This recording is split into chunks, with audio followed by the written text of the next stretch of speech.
condividerò il documento che andrò ad esplicitare. Con cosa è stato fatto questo? È stato fatto con una campagna per sostenere le esigenze emergenziali contro il coronavirus in Friuli Venezia Giulia.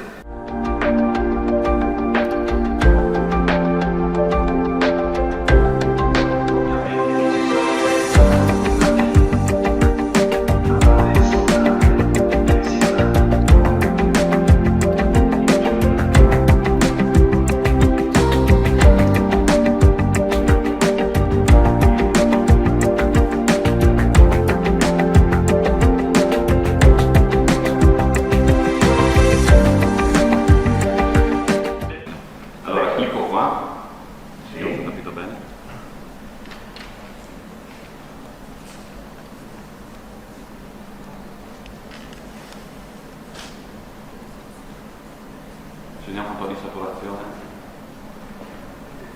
Vado su salva? Sì. Ok. Dal mio lato io mi collego alla piattaforma di visualizzare i dati del mio paziente. Vuoi provare la temperatura? Sì, totale? Io l'ho inviato. Bene. 36,9, corretto?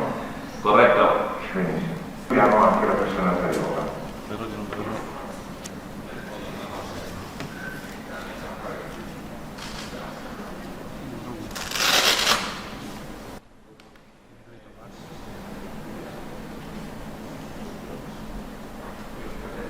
Aspetta, quando non si può.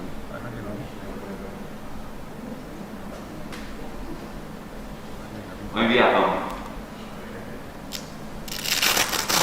Mi risulta una sistolica di 112, diastolica 62, con una pressione media di 85.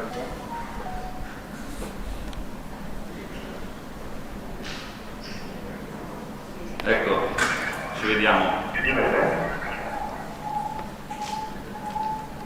E come funziona? Buongiorno, come sta? Pressione un po' bassa ma tutto bene. Ho visto i suoi dati, vedo che sono parametri buonissimi e non si preoccupi che se qualcuno di questi risulta fuori range vengo avvisato immediatamente.